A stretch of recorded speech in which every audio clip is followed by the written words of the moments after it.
And happy May Day to everyone.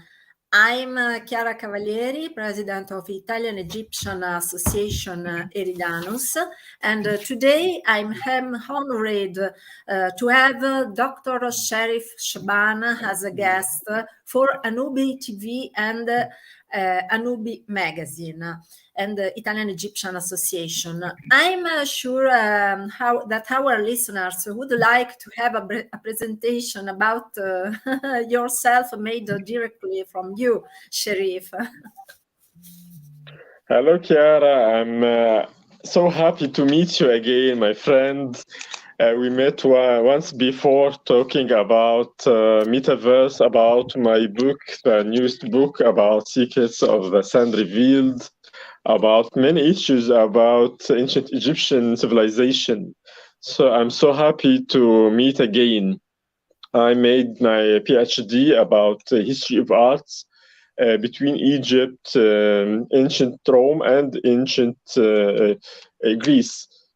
I'm working now in the Ministry of Antiquities and Tourism in the field of social communication and social development. And I'm also teaching history of arts in Cairo University. I have many books in Arabic, in English, and I'm fond of ancient Egypt and history of art. Thank you very much, Sherif. And today we will be discussing about Cleopatra and the Netflix documentary.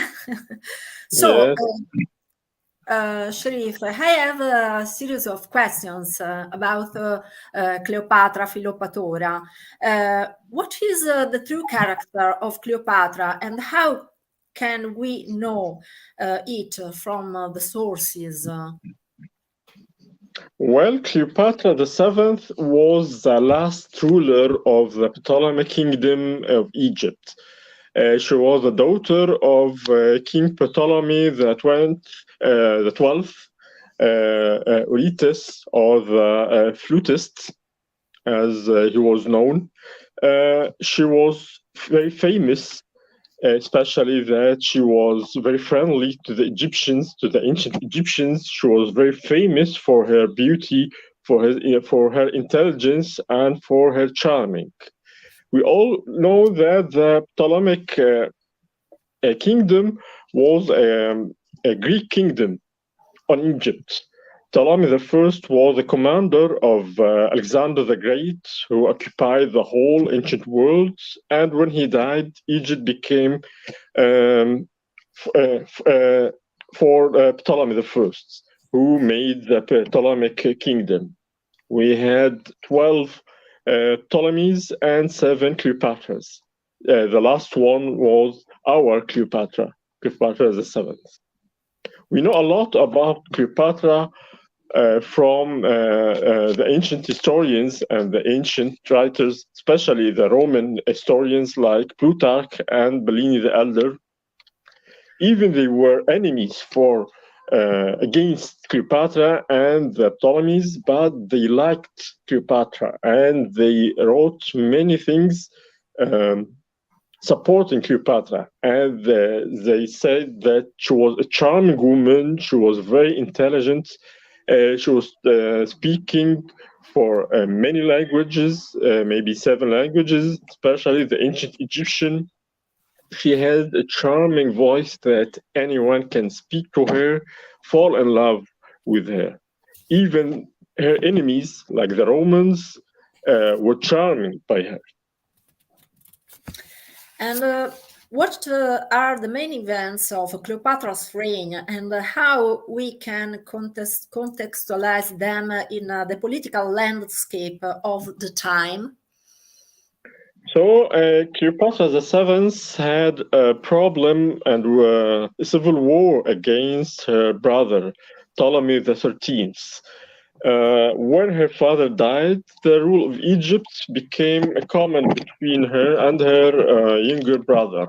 But she was more clever and more intelligent, and she decided to have the rule of Egypt solely. just on her hand.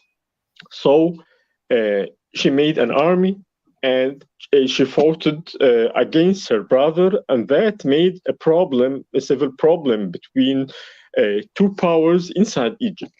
That made hollow the Romans connecting the Egyptians, especially Cleopatra, to involve inside Egypt. We know that the Roman Empire occupied all the Mediterranean Sea basin, but Egypt still an independent kingdom that the Romans wanted to occupy it. So that was the beginning of the relations between the Romans and the Ptolemies. And Sherif, what are the most significant aspects of art and architecture during Cleopatra's reign? So it wasn't something special, but we can say that the art and architectural significance during the Ptolemaic period, it was very significant, especially that there was a mix between the ancient Egyptian art and architecture and the Greek one. This mix made something unique that we didn't see anywhere, especially just in Egypt, just in the Ptolemaic period. During Cleopatra's period, we know that she patterned the art and architecture, and she supported philosophers in Egypt. She supported many poets, many architectures, and many artists. And we know that how Cleopatra loved ancient Egyptians and loved ancient Egyptian art and architecture. And in what ways did Cleopatra seek to preserve Egyptian heritage and stimulate cultural production during her reign? Cleopatra, as I said, speak with 7 languages. She was very cultural, she was very intelligent, and she liked to know more and more about ancient Egyptian culture. Especially, it was very different than the Greek culture. So she learned and she spoke with ancient Egyptian language, and it was very, very difficult, but she succeeded in. The Bibliotheca Alexandrina during her period played a great role before its burning. And it embraces all the philosophers and all the thinkers of Egypt and all over the ancient world. And as we know that the Bibliotheca and its museum was a cultural point of ancient Egypt during the period of Cleopatra. We know also that she was fond of the ancient Egyptian cults and culture, that she made herself like goddess Isis. She pretended to be goddess Isis. We know that goddess Isis was the goddess of love, for motherhood, and music in ancient Egypt, and she was very familiar by ancient Egyptians and ancient Greek and Romans as well.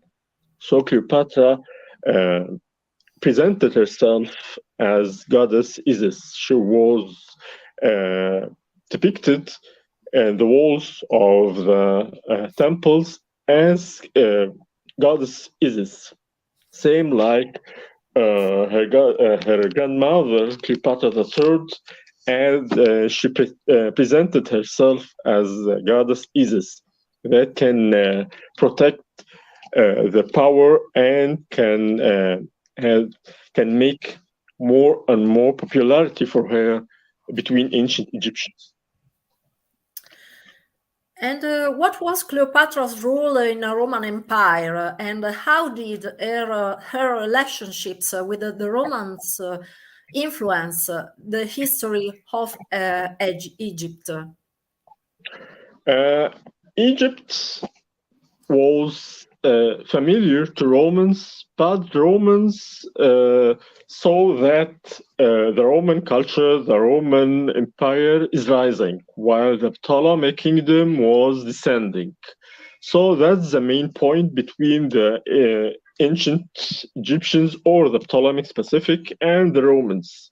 There was a political and commercial relationships between Ptolemaic kingdom and between the Romans, especially that Romans saw that Egypt was the land of the wheat, or the basket of the wheat for the all ancient world.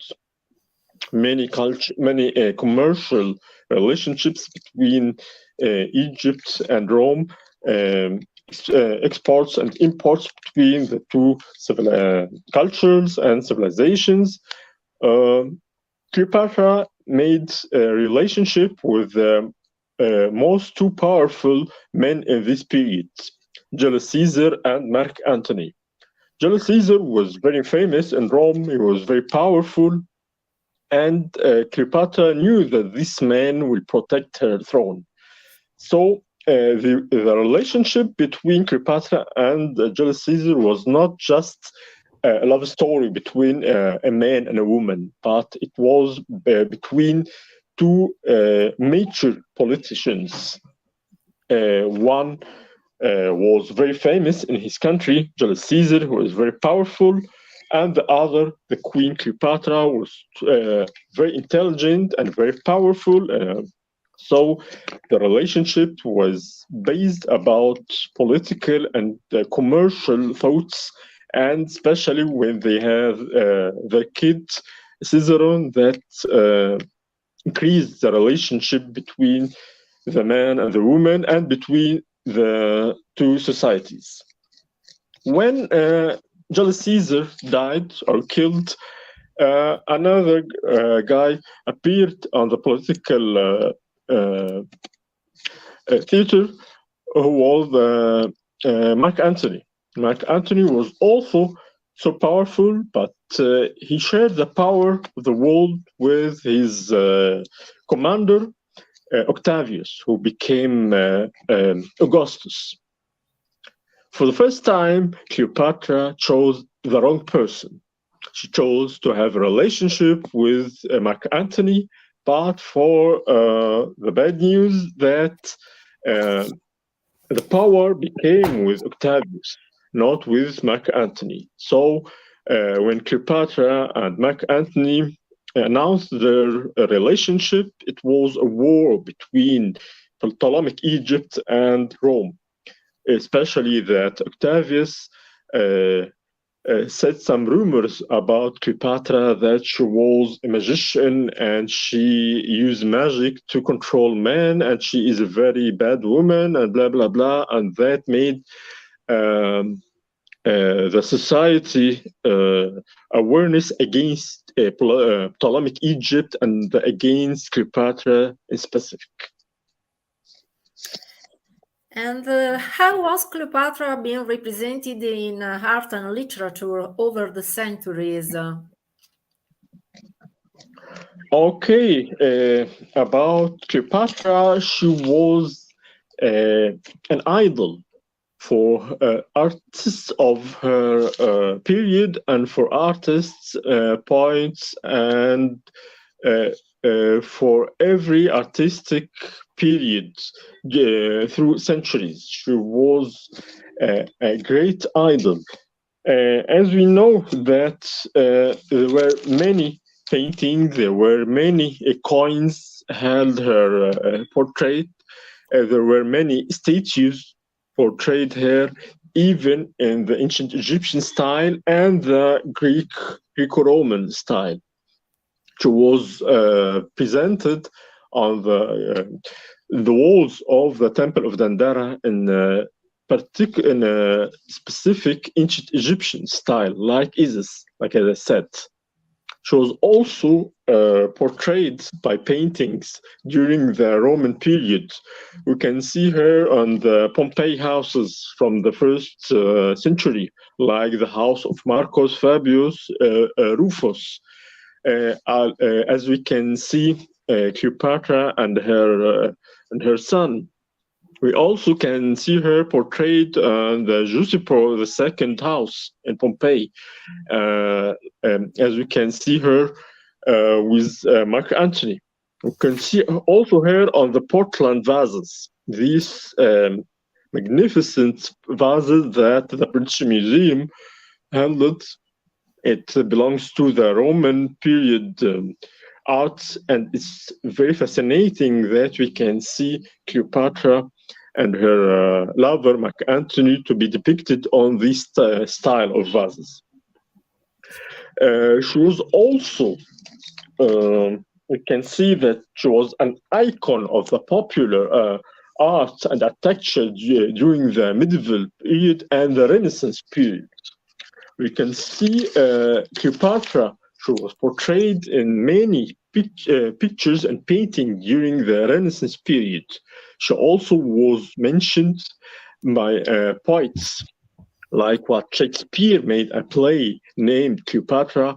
She was mentioned by Arab historians, like the book of Al-Mas'udi named Muruj al-Dhahab. This a very good historical book during the 10th century, and he mentioned Cleopatra. She was also mentioned by Giovanni Boccaccio, the poet, the Italian poet, and by the Russian poet Pushkin.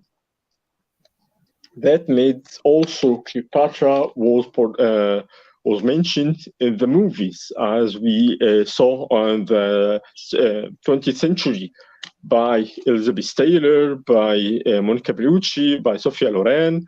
That made Cleopatra really was an icon from the very beginning of her rising till now.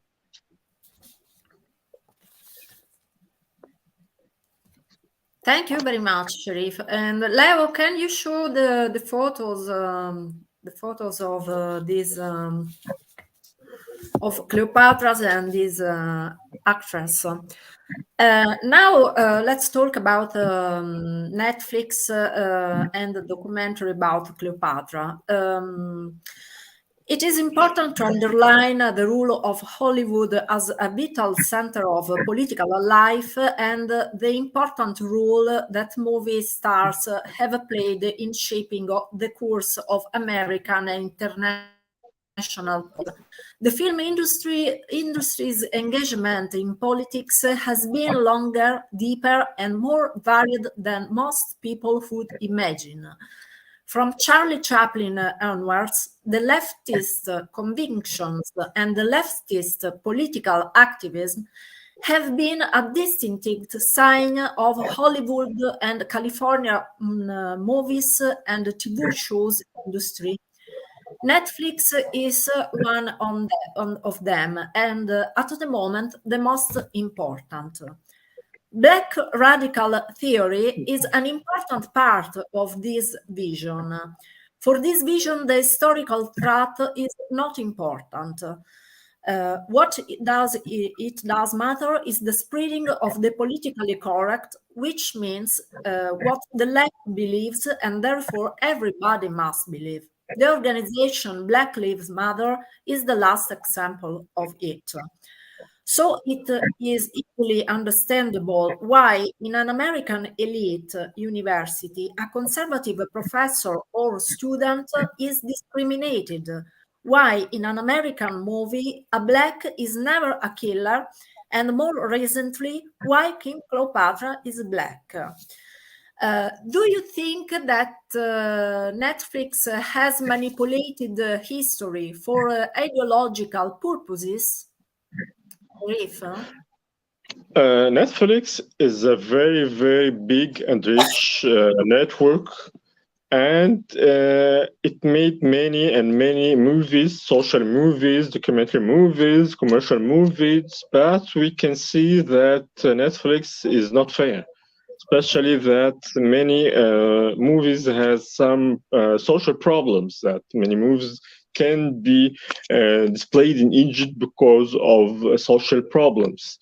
Let's beginning differ between the commercial movie and the documentary movie. The social movie, the commercial movie, it depends on fantasy. It depends on what the writer or the director think about. But the documentary movie, it's based on documents, about sources, about facts, about something that we cannot ignore or we cannot argue. Even arguments can be limited. But when we can make a movie by a high production like what Netflix make, and to say that that's a documentary movie, that's false. The Netflix knows particularly what it does, what it's planned for.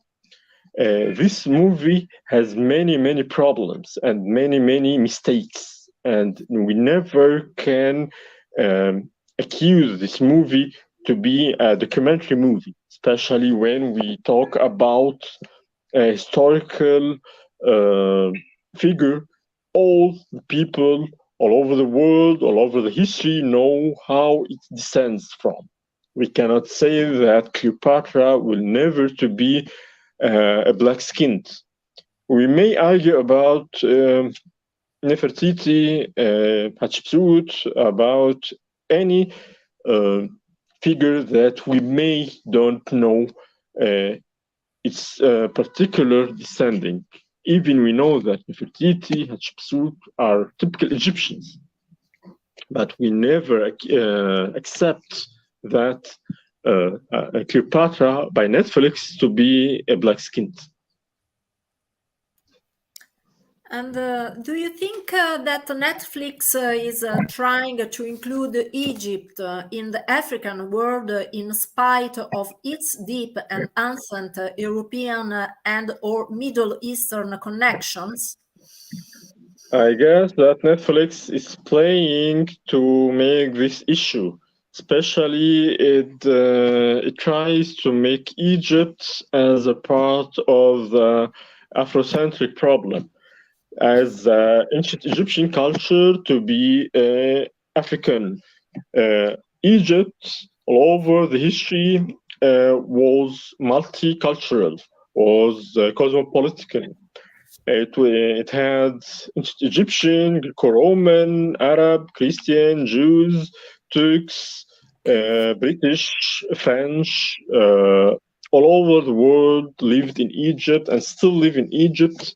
So Egypt hasn't one way of thinking. But what we are unsure about that the ancient Egyptian civilization is made by Egyptians, ancient Egyptians, not by Africans, not by aliens, not by Jews, not by some guys came from Atlantis continent.